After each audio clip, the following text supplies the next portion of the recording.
itinanim sa pagdating ng panahon, mayroon na tayong maaani.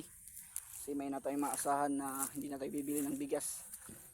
Kasi nagsipag naman tayo na magtanim. Tapos doon yung iba, ito pa yung isang sinabi natin doon, hindi pa tapos. Pabalik tayo ng pagkatapos ng bagong taon. Yan po.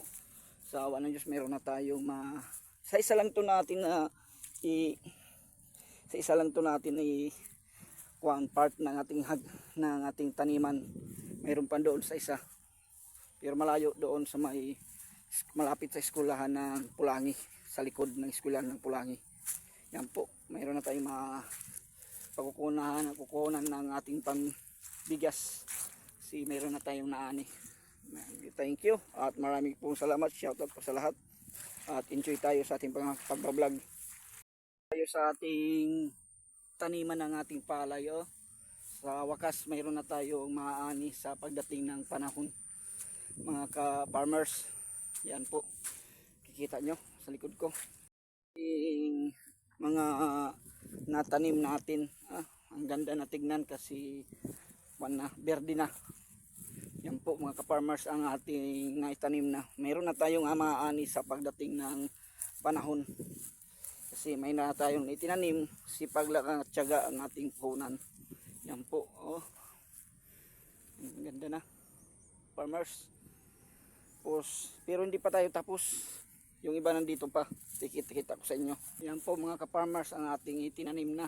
Mayroon na tayong mga maasahan sa pagdating ng panahon. Mayroon na tayong maaani hanggang doon sa baba. Yan po mga ka-farmers. Pero mayroon pa tayo hindi pa tapos kasi pagka liwas ng bagong taon mabalik tayo dito. Ito ay tataniman pa natin. Ito hanggang doon. Nandiyan pa yung makina natin.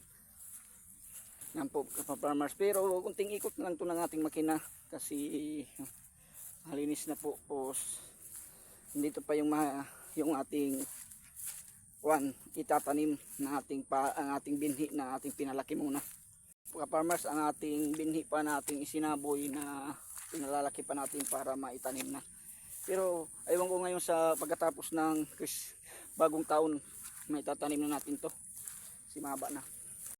Kita natin kung ano yung ating pinagpaguran. Yan po yung pinagpaguran natin.